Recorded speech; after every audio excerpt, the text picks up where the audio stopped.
بسم اللہ الرحمن الرحیم والصلاة والسلام علی رسولہ الکریم وعلی آلہ وصحبہ اجمعین اما بعد۔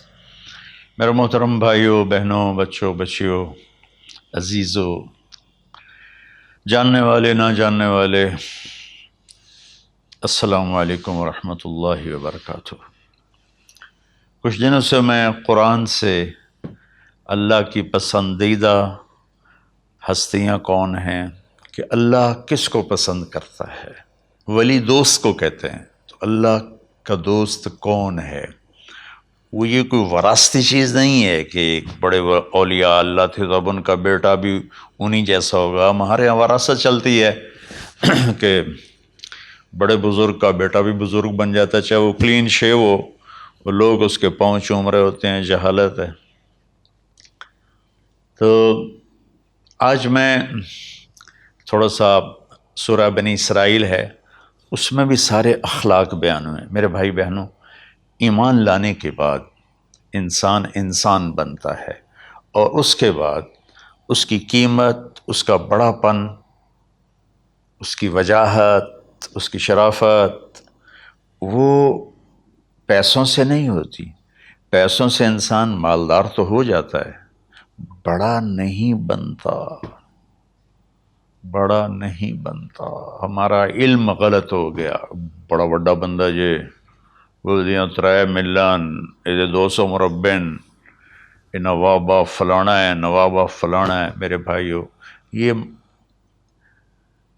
بالکل غلط علم ہے۔ بڑا وہ ہے جسے اللہ پسند کرے، بڑا وہ ہے جو میرے نبی کی زندگی کے پیچھے چلے، بڑا وہ ہے جس سے اللہ تعالیٰ راضی ہو جائے، باقی سب چھوٹے چھوٹے ہیں۔ تو آج ایک تیسری جگہ سے میں کچھ باتیں قرآن سے عرض کروں گا جن کا تعلق ہمارے ایمان سے بھی ہے، اخلاق سے بھی ہے۔ وہ ہے بسم اللہ الرحمن الرحیم، وَقَضَىٰ رَبُّكَ أَلَّا تَعْبُدُوا إِلَّا إِيَّاهُ بِالْوَالِدَيْنِ إِحْسَانًا إِمَّا يَبْلُغَنَّ عِندَكَ الْكِبَرَ أَحَدُهُمَا أَوْ كِلَاهُمَا فَلَا تَقُل لَّهُمَا أُفٍّ وَلَا تَنْهَرْهُمَا وَقُل لَّهُمَا قَوْلًا كَرِيمًا وَاخْفِضْ لَهُمَا جَنَاحَ الذُّلِّ مِنَ الرَّحْمَةِ وَقُل رَّبِّ ارْحَمْهُمَا كَمَا رَبَّيَانِي صَغِيرًا۔ یہ بہت بڑا مضمون ہے۔ اللہ نے قرآن بھر دیا والدین کے خدمت کے لیے، والدین کی اطاعت کے لیے، والدین کی ماننے کے لیے۔ پہلا جملہ ہے اور تیرے رب نے فیصلہ کیا، ایک مطلب۔ دوسرا، اور تیرے رب نے حکم کیا کہ بندگی صرف اللہ کی ہے، بندگی صرف اللہ کی ہے۔ عبد اسے کہتے ہیں جو ہر بات پہ سر جھکا دے، عبد اسے کہتے ہیں جو ہر بات پہ بچھ جائے، اس کو عبد کہتے ہیں۔ تو اللہ کہہ رہا ہے میرے بندو، میرا ایک فیصلہ ہے اور میرا ایک حکم ہے، میرے سوا نہ تمہارا ہاتھ کسی کے آگے پھیلے، نہ تمہاری گردن کسی کے آگے جھکے۔ ایک دوسرے سے مدد لینا، اس کو ایک دوسرے کی تعاونوں میں آ جاتا، تعاونوا علی البر والتقوی، ایک دوسرے کا ساتھ دو، ایک دوسرے کی مدد کرو۔ میرے نبی قرضہ اٹھاتے تھے۔ میرے نبی جب انتقال ہوا تو آپ کی زرہ 9 وسق پر، وسق 5 من کا ہوتا ہے، تو وہ جو کے بدلے آپ نے زرہ رکھوائی تھی کہ جب میں تمہیں ادا کروں گا زرہ لے لوں گا، اور آپ کا انتقال ہو گیا، آپ زرہ اپنی واپس نہیں لے سکے۔ وہ چیزیں جن کا تعلق صرف اللہ کی ذات سے ہے اور کوئی نہیں کر سکتا، اس میں صرف اللہ کے آگے ہاتھ پھیلا، جیسے ہم کہتے ہیں مدد، نصرت۔ اللہ کہتا میں ہوں، الا ان نصر اللہ قریب، سنو میری مدد تمہارے قریب ہے۔ تو اللہ تعبدوا الا ایاہ، بس ایک چھوٹا سا جملہ اللہ نے یہاں کے، چونکہ یہاں اللہ نے والدین اور اخلاق بتانے تھے تو اپنے لیے صرف ایک جملہ بولا، باقی باتیں بھی اللہ کے لیے ہیں، لیکن اللہ نے میری بندگی، اس بندگی سے مراد 5 وقت کی نماز نہیں ہے، حج، روزہ، زکوٰۃ نہیں ہے اس کی مراد، یہ ساری باتیں داخل ہیں، اور اس کے ساتھ 24 گھنٹے کی زندگی اللہ کی مرضی پر گزارو، نفع آئے تو شکر ادا کرو، نقصان ہو تو صبر کرو، برداشت کرو، پھر بھی شکر ادا کرو کہ میرا رب یہ کہہ رہا ہے کہ میں نے صرف اللہ سے تعلق جوڑنا ہے۔ اللہ کے نبی نے اپنے چچا زاد بھائی عبداللہ بن عباس سے فرمایا کہ یا غلام، اے نوجوان، اسی کا بکلمات فاحفظہ، میں تمہیں چند باتوں کی وصیت کرتا ہوں، کیا؟ احفظ اللہ، احفظ اللہ یحفظک اللہ، یحفظک اللہ، اللہ کے اوامر کی حفاظت کر، اللہ تیری حفاظت کرے گا۔ احفظ اللہ تجدہ تجاہک، تو اللہ کے اوامر، اسلام، حلال حرام کی پہچان کر کے زندگی گزار تو اللہ کو ہر وقت تو اپنی مدد کے لیے تیار پائے گا۔ اور لمبی حدیث ہے، بنا عشاء کی نماز کا وقت ہو رہا ہے، اس میں وہ جملہ جو اس میرے مضمون سے متعلق ہے، وَإِذَا سَأَلْتَ فَاسْأَلِ اللَّهِ، جب بھی مانگو اللہ سے مانگو، جب بھی مانگو اللہ سے مانگو، اللہ کے سوا کوئی دینے والا نہیں ہے، صرف اللہ ہے دینے کے لیے۔ وَإِذَا اسْتَعَنْتَ فَاسْتَعِنْ بِاللَّهِ، اور جب مدد کے لیے ہاتھ اٹھاؤ تو صرف اللہ کو پکارو، جب ضرورت حاجت کے لیے، مدد کے لیے ہاتھ اٹھاؤ تو اپنے اللہ کو پکارو۔ تو یہ حدیث کی بات بھی ہے اور یہ قرآن کی بات بھی ہے۔ اس کے بعد آگے اللہ کہتا ہے وَبِالْوَالِدَيْنِ إِحْسَانًا، اور اپنے والدین کے ساتھ احسان کرو۔ احسان کا کیا مطلب ہے؟ اللہ آگے اسی کی تشریح کر رہا ہے۔ ویسے احسان کا مطلب عربی میں ہوتا ہے، یہ جو ہمارا اردو کا احسان ہے، میں تیرے تے احسان کیتا تو ہوں میں نالے کی کر رہے ہیں، یہ بھی مطلب ہے، لیکن احسان کا اصل مطلب ہوتا ہے، احسان حسن سے ہے، حسن، حسن سے الف، 2 الف ملے اور احسان بن گیا۔ احسان کا مطلب ہوتا ہے کسی بھی کام کو جو دنیا کا ہے، دین کا ہے، اس سے انتہائی خوبصورت طریقے سے کرنا۔ جیسے کسی دلہن کا میک اپ ہوتا ہے نا، تو 5-6 گھنٹے 4 گھنٹے کے بعد وہ کہتی ہے، جو ہوتی ہے اس کا میک اپ کرنے والی، کہ جی بس یہ مکمل ہو گیا ہے اور اب اس سے آگے نہیں ہے۔ تو آخری انتہا، اچھائی کی آخری انتہا پر پہنچ کے کام کرنے کو احسان کہتے ہیں۔ تو میرا اللہ کہہ رہا ہے میرے بندو، اپنے والدین کے ساتھ وہ کرو کہ جو بھلائی کی، خدمت کی، ماننے کی آخری حد ہے۔ سبحان اللہ۔ وبالوالدین احسان، بالوالدین پہلے ہے، احسان بعد میں ہے۔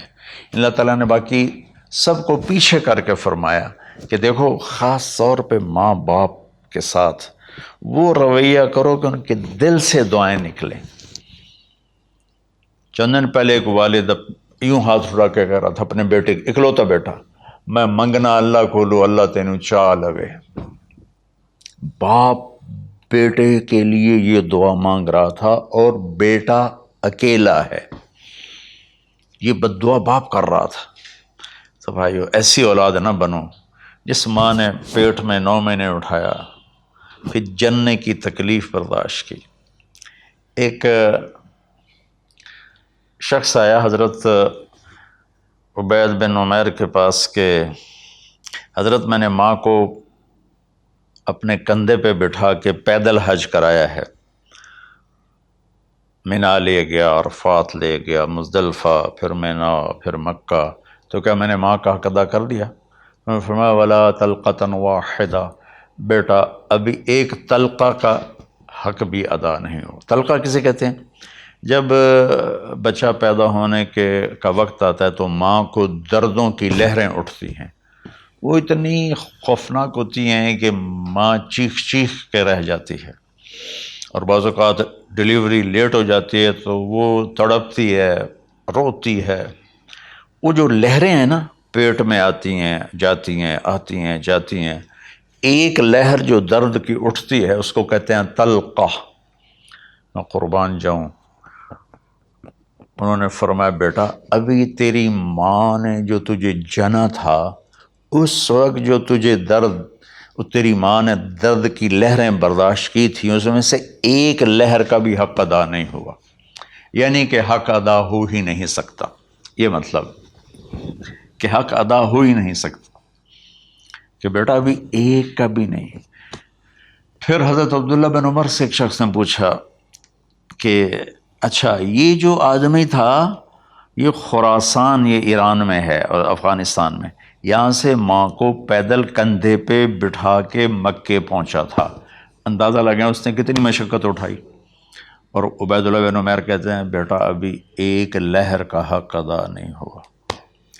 یہی سوال حضرت عبداللہ بن عمر سے کیا ایک شخص نے کہ حضرت میں نے اپنی ماں کو حج کرایا ہے، سارا میں نے پیدل کرایا ہے اور کندھے پہ اٹھا کے کرایا ہے، تو کیا میں نے ماں کا حق ادا کر دیا؟ ولا ظفرۃ واحدہ ولا ظفرۃ واحدہ۔ کہ بیٹا تیری ماں نے تجھے پالتے ہوئے جو تھک تھک کے لمبے لمبے سانس لیے، ہوکے بھرے، ابھی ایک ہوکے کا حق بھی ادا نہیں ہوا، یعنی حق ادا ہو ہی نہیں سکتا۔